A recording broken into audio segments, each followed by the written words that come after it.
राजस्थान के रेगिस्तान के किनारे एक बहुत पुराना किला था जिसका नाम था कालागढ़ किला। कहते थे यह किला करीब 300 साल पुराना है और कभी यहाँ एक निर्दयी राजा राज करता था। उस राजा ने अपने दुश्मनों को इसी किले में कैद करके भयानक तरीके से मरवाया था। धीरे धीरे वह किला खंडहर बन गया, लेकिन लोगों का मानना था कि वहां आज भी मरे हुए लोगों की आत्माएं भटकती हैं। दिन में तो कोई वहां चला जाता था, लेकिन रात होते ही उस किले के आसपास कोई नजर नहीं आता था। गांव वाले कहते थे कि रात में किले से चीखने चिल्लाने की आवाजें आती हैं और कभी कभी जलती हुई आंखें अंधेरे में घूमती दिखाई देती हैं। उसी गांव में 4 दोस्त रहते थे, रवि, अमन, सुमित और राहुल। चारों कॉलेज में पढ़ते थे और हमेशा रोमांच की बातें करते रहते थे। एक शाम गांव के बुजुर्ग किले की डरावनी कहानी सुना रहे थे कि कैसे कई लोग वहां गए और कभी वापस नहीं आए। अरवी को यह सब सुनकर उत्सुकता हो गई। उसने कहा, अगर सच में किला भूतिया है तो हमें जाकर देखना चाहिए।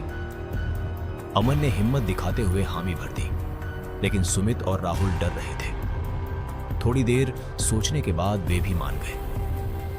रात करीब 11 बजे चारों टॉर्च और मोबाइल लेकर किले की तरफ निकल पड़े।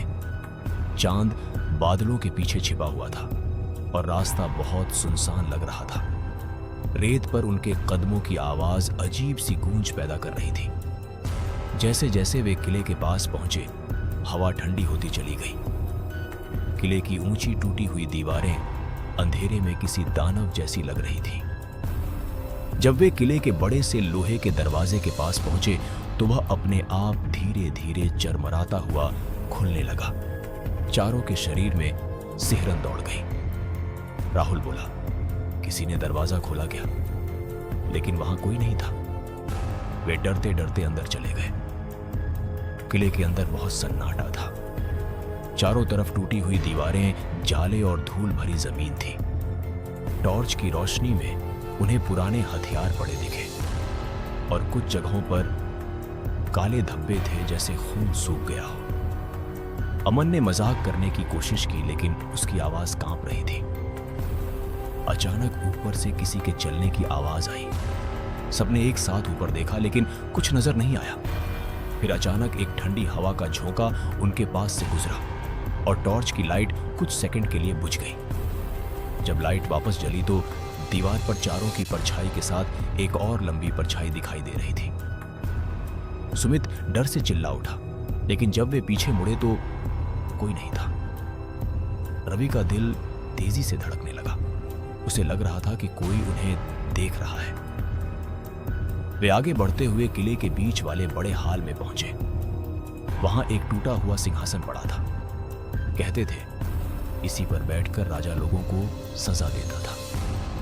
जैसे ही रवि ने सिंहासन को छुआ, अचानक पूरे किले में जोरदार आवाज गूंजी। दरवाजे अपने आप बंद होने लगे और हवा तेज चलने लगी। तभी सामने अंधेरे से एक सफेद सी आकृति धीरे धीरे बाहर आई। उसके लंबे बाल चेहरे को ढके हुए थे और उसके पैर जमीन को छू नहीं रहे थे। उसकी आंखों से काली रोशनी निकल रही थी। चारों दोस्तों की सांस रुक गई। वह आकृति भारी आवाज में बोली, तुम लोग यहां क्यों आए हो? यह जगह जीवित लोगों के लिए नहीं है। अमन कांपते हुए बोला, हम बस देखने आए थे, हमें जाने दो। उस आकृति ने डरावनी हंसी हंसी और कहा, जो एक बार कालागढ़ किले में आता है वह आसानी से वापस नहीं जाता। अचानक चारों तरफ से और भी परछाइयां निकलने लगी। कोई दीवार से निकल रहा था, कोई जमीन से ऊपर उठ रहा था। पूरे हाल में भूतों की भीड़ जमा हो गई। उनकी आंखें जल रही थीं और मुंह से अजीब सी आवाजें निकल रही थीं। रवि ने दोस्तों का हाथ पकड़ा और भागने को कहा, लेकिन रास्ता बंद हो चुका था। किले की दीवारें जैसे धीरे धीरे पास आती जा रही थीं। तभी एक जोरदार चीख गूंजी और सारी लाइटें बुझ गईं। अंधेरे में बस भूतों की हंसी गूंज रही थी। अंधेरा इतना गहरा था कि हाथ को हाथ सूझ नहीं रहा था। चारों तरफ बस अजीब अजीब हंसी और फुसफुसाने की आवाजें गूंज रही थी। रवि का दिल इतनी तेज धड़क रहा था कि उसे लग रहा था अभी बाहर निकल आएगा। उसने अमन, सुमित और राहुल का हाथ कसकर पकड़ रखा था। ठंडी हवा उनके शरीर से टकरा रही थी, जैसे कोई अदृश्य चीज उन्हें छू रही हो। तभी अचानक एक तेज रोशनी चमकी और पूरा हाल फिर से दिखाई देने लगा। लेकिन जो उन्होंने देखा वह पहले से भी ज्यादा डरावना था। सिंहासन के चारों तरफ दर्जनों भूत खड़े थे। कुछ के चेहरे जले हुए थे, कुछ के शरीर अधूरे थे और कुछ की आंखें बिल्कुल काली थी। बीच में वही सफेद आकृति खड़ी थी जो पहले सामने आई थी। उसके बाल हवा में लहरा रहे थे और उसकी आवाज पूरे किले में गूंज रही थी। तुम लोगों ने इस किले की नींद तोड़ी है, अब इसकी कीमत चुकानी होगी।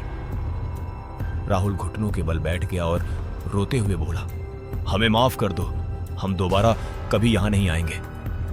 लेकिन उस आकृति ने उसकी तरफ बढ़ते हुए कहा, बहुत देर हो चुकी है। अचानक जमीन हिलने लगी, जैसे भूकंप आ गया हो। दीवारों से धूल गिरने लगी और छत से छोटे छोटे पत्थर टूटकर नीचे गिरने लगे। भूतों की संख्या बढ़ती जा रही थी। चारों दोस्त डर से कांप रहे थे। अरवी ने हिम्मत जुटाकर चिल्लाया, तुम लोग कौन हो और हमें क्यों परेशान कर रहे हो? सफेद आकृति कुछ पल रुकी, फिर बोली, हम वो हैं जिन्हें इस किले में बेरहमी से मारा गया था।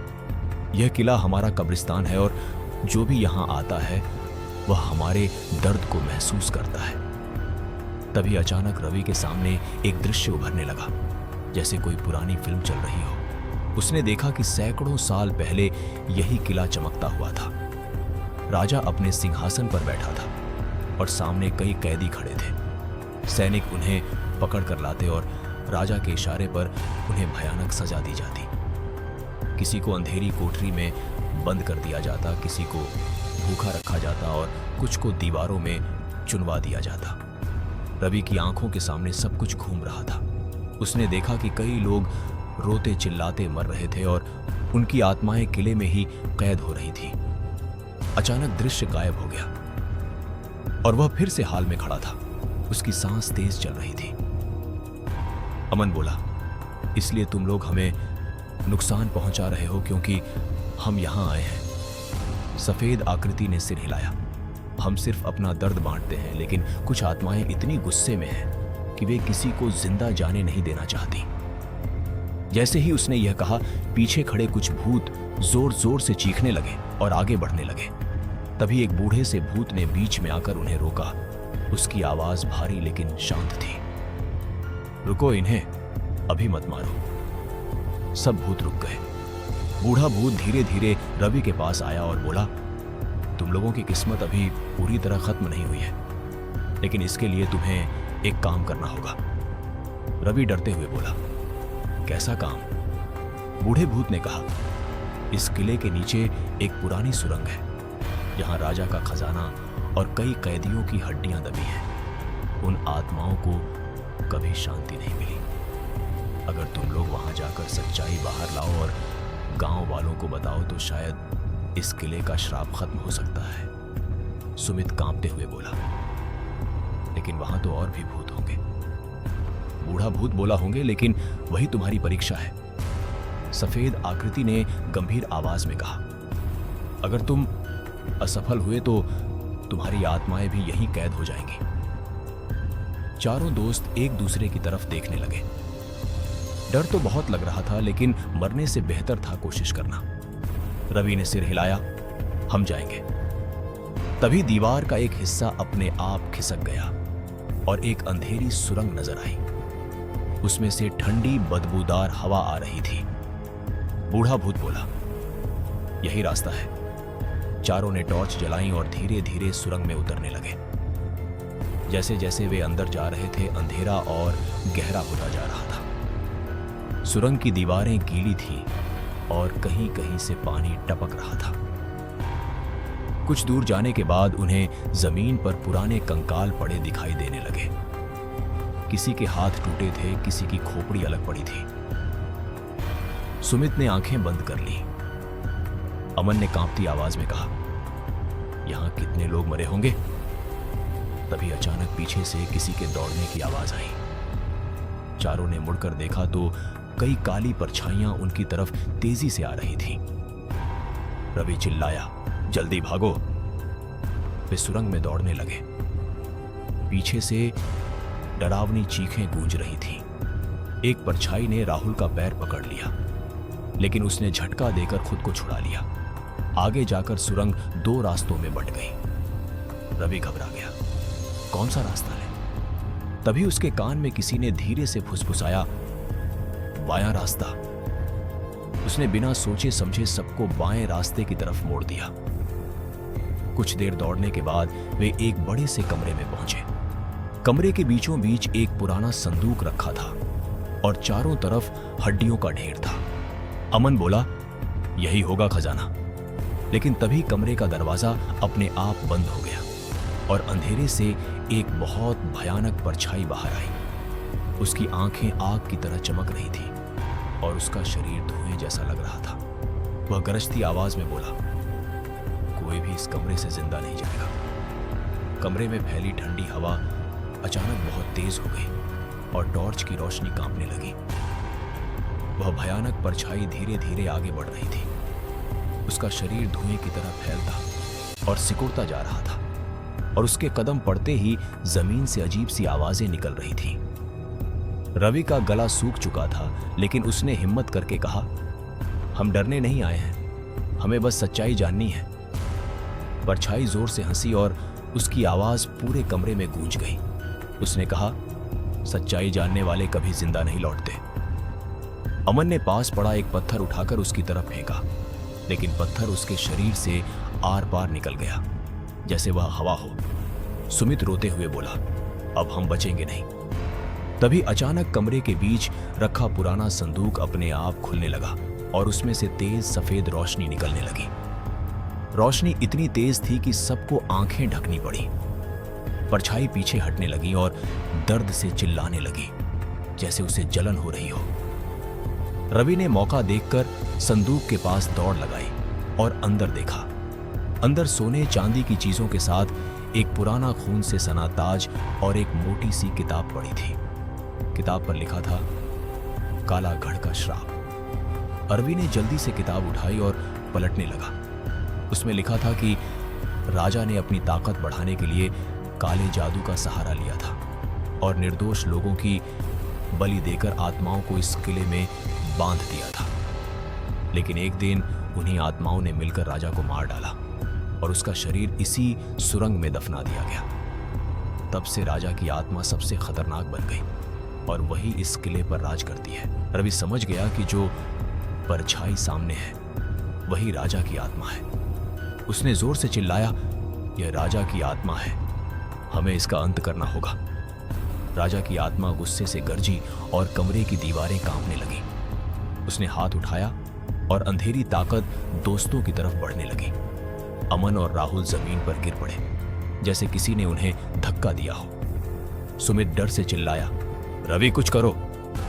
रवि ने किताब में जल्दी जल्दी पन्ने पलटे और एक मंत्र पढ़ने लगा जो आत्माओं को शांति देने के लिए लिखा था। जैसे ही उसने मंत्र पढ़ा, कमरे में तेज हवा चलने लगी और राजा की आत्मा दर्द से चिल्लाने लगी। उसका शरीर टूटने लगा, जैसे धुआं बिखर रहा हो। लेकिन तभी वह जोर से हंसी और बोली, तुम मुझे खत्म नहीं कर सकते, मैं इस किले की आत्मा हूं। अचानक जमीन फटने लगी और उसमें से काले हाथ निकलकर दोस्तों के पैरों को पकड़ने लगे। रवि किसी तरह खुद को छुड़ाते हुए चिल्लाया, मंत्र तेज पढ़ो। उसने पूरी ताकत से मंत्र पढ़ना शुरू किया। रोशनी पूरे कमरे में फैल गई और सारे काले हाथ झलकर गायब होने लगे। राजा की आत्मा अब कमजोर पड़ने लगी, लेकिन फिर भी वह पूरी तरह खत्म नहीं हुई। वह पीछे हटते हुए बोली, यह सिर्फ शुरुआत है, तुम लोग अभी किले से बाहर नहीं निकल पाओगे। इतना कहकर वह अंधेरे में घुल गई। कमरा शांत हो गया, लेकिन चारों दोस्तों की सांस अब भी तेज चल रही थी। अमन धीरे से बोला, क्या वो मर गया? रवि ने सिर हिलाया, नहीं, वह अभी भी कहीं है और अब और खतरनाक हो चुकी है। तभी अचानक सुरंग में जोरदार धमाके की आवाज आई और ऊपर से पत्थर गिरने लगे। लग रहा था पूरा किला गिरने वाला है। राहुल घबराकर बोला, हमें जल्दी बाहर निकलना होगा। चारों दोस्त भागते हुए वापस सुरंग की तरफ दौड़े, लेकिन रास्ता बदल चुका था। जहां से वे आए थे वहां अब सिर्फ दीवार थी। सुमित रोते हुए बोला, अब हम फंस गए। तभी पीछे से फिर वही भारी कदमों की आवाज आने लगी। अंधेरे में दो चमकती लाल आंखें नजर आईं और एक डरावनी आवाज गूंजी, तुम लोग मुझसे बच नहीं सकते। रवि समझ गया कि राजा की आत्मा वापस आ चुकी है और अब वह आखिरी शिकार करने आई है। अंधेरे में चमकती लाल आंखें धीरे धीरे करीब आ रही थीं और हर कदम के साथ जमीन कांप रही थी। राजा की आत्मा अब पहले से कहीं ज्यादा भयानक लग रही थी। उसका चेहरा धुएं से बना हुआ था, लेकिन उसमें गुस्सा साफ दिखाई दे रहा था। रवि ने दोस्तों को पीछे करते हुए कहा, डरो मत, जब तक किताब हमारे पास है तब तक हम कुछ कर सकते हैं। राजा की आत्मा जोर से हंसी और बोली, तुम लोग उस किताब को समझ ही नहीं पाए हो। वह तुम्हें बचाने के लिए नहीं, बल्कि तुम्हें यहीं फंसाने के लिए बनी है। इतना कहते ही उसने हाथ फैलाए और अंधेरे से सैकड़ों परछाइयां निकल आईं। वे सभी आत्माएं थीं जो कभी इस किले में मारी गई थीं, लेकिन अब राजा के काबू में थीं। अमन डर से कांपते हुए बोला, ये सब हमें मार देंगे। रवि ने किताब खोलकर फिर से मंत्र ढूंढना शुरू किया, लेकिन पन्ने अपने आप तेजी से पलटने लगे, जैसे कोई अदृश्य ताकत उन्हें रोक रही हो। राजा की आत्मा गर्जी अब बहुत हो गया। एक तेज झटके के साथ किताब रवि के हाथ से उड़कर दूर जा गिरी। सुमित और राहुल जमीन पर गिर पड़े और उनकी सांस फूलने लगी, जैसे कोई उन्हें दबा रहा हो। रवि अकेला खड़ा था, लेकिन उसने हार नहीं मानी। उसने पास पड़ी एक जलती हुई मशाल उठाई और आत्माओं की तरफ लहराई। रोशनी पड़ते ही कुछ परछाइयां पीछे हटने लगी। रवि समझ गया कि रोशनी उन्हें कमजोर कर रही है। उसने चिल्लाकर कहा, सब लोग मशालें उठाओ। अमन और राहुल किसी तरह उठे और पास पड़ी टूटी मशालों को जलाया। चारों तरफ रोशनी फैल गई और कई आत्माएं चीखती हुई गायब होने लगी, लेकिन राजा की आत्मा अब भी डटी हुई थी। उसने गुस्से में हाथ जमीन पर मारा और पूरी सुरंग टूटने लगी। ऊपर से बड़े बड़े पत्थर गिरने लगे। रवि चिल्लाया, भागो नहीं तो यहीं दब जाएंगे। वे चारों एक संकरे रास्ते की तरफ दौड़े जो उन्हें पहले नजर नहीं आया था। पीछे से राजा की आत्मा उनकी तरफ बढ़ रही थी और उसकी हंसी पूरे किले में गूंज रही थी। रास्ता बहुत तंग था और दीवारों से अजीब सी फुसफुसाहटें आ रही थीं, जैसे आत्माएं उनसे कुछ कह रही हों। अचानक अमन का पैर फिसल गया और वह गिर पड़ा। राजा की आत्मा करीब आ चुकी थी। रवि ने पीछे मुड़कर अमन का हाथ पकड़ा और पूरी ताकत से खींचा। किसी तरह अमन उठ खड़ा हुआ और वे आगे भागे। कुछ दूर जाने के बाद रास्ता एक बड़े खुले आंगन में खुल गया। वह किले का पिछला हिस्सा था, जहां टूटी हुई मीनारें और सूखा कुआं था। रवि को याद आया कि गांव वाले कहते थे राजा का शरीर इसी कुएं में फेंका गया था। उसने चिल्लाकर कहा, यही जगह है, हमें राजा की आत्मा को यहीं खत्म करना होगा। राजा की आत्मा भी वहां पहुंच गई और गर्जी, तुम लोग मेरी कब्र तक आ ही गए, लेकिन यही तुम्हारी मौत की जगह बनेगी। रवि ने हिम्मत करके कहा, तुम्हारा राज खत्म होने वाला है। उसने दोस्तों को इशारा किया और चारों मिलकर राजा की आत्मा को कुएं की तरफ धकेलने लगे। आत्मा बहुत ताकतवर थी और बार बार उन्हें पीछे फेंक रही थी। तभी अचानक कुएं से ठंडी हवा का तेज झोंका निकला और अंदर से दर्द भरी चीखें सुनाई देने लगी, जैसे सारी कैदी आत्माएं जाग गई हों। राजा की आत्मा घबराने लगी और चिल्लाई, नहीं, मैं वापस नहीं जाऊंगा। लेकिन हवा की ताकत बढ़ती गई और आत्मा धीरे धीरे कुएं की तरफ खींचने लगी। रवि ने पूरी ताकत लगाकर आखिरी धक्का दिया और राजा की आत्मा चीखती हुई कुएं में गिर गई। पूरा किला कांप उठा और चारों तरफ तेज रोशनी फैल गई। कुछ पल बाद सब शांत हो गया। आत्माएं गायब हो चुकी थीं और अंधेरा हल्का होने लगा था। अमन हांफते हुए बोला, क्या सब खत्म हो गया? रवि ने चारों तरफ देखा और धीरे से कहा, शायद अभी नहीं, लेकिन श्राप कमजोर जरूर हो गया है। तभी कुएं के अंदर से एक आखिरी डरावनी हंसी सुनाई दी, जिससे उनके रोंगटे खड़े हो गए। कुएं से आती वह डरावनी हंसी धीरे धीरे पूरे किले में गूंजने लगी और जमीन फिर से हल्के हल्के कांपने लगी। चारों दोस्तों के शरीर में सिहरन दौड़ गई। रवि ने कांपती आवाज में कहा, लगता है राजा की आत्मा अभी पूरी तरह खत्म नहीं हुई है। अमन डरते हुए बोला, अगर वो वापस आ गई तो हम बच नहीं पाएंगे। तभी अचानक कुएं के अंदर से काली धुंध बाहर निकलने लगी और आसमान तक फैलने लगी। उस धुंध के बीच एक विशाल चेहरा बनने लगा, वही राजा का चेहरा, लेकिन पहले से कहीं ज्यादा भयानक। उसकी आंखों से आग जैसी रोशनी निकल रही थी और मुंह से खून जैसी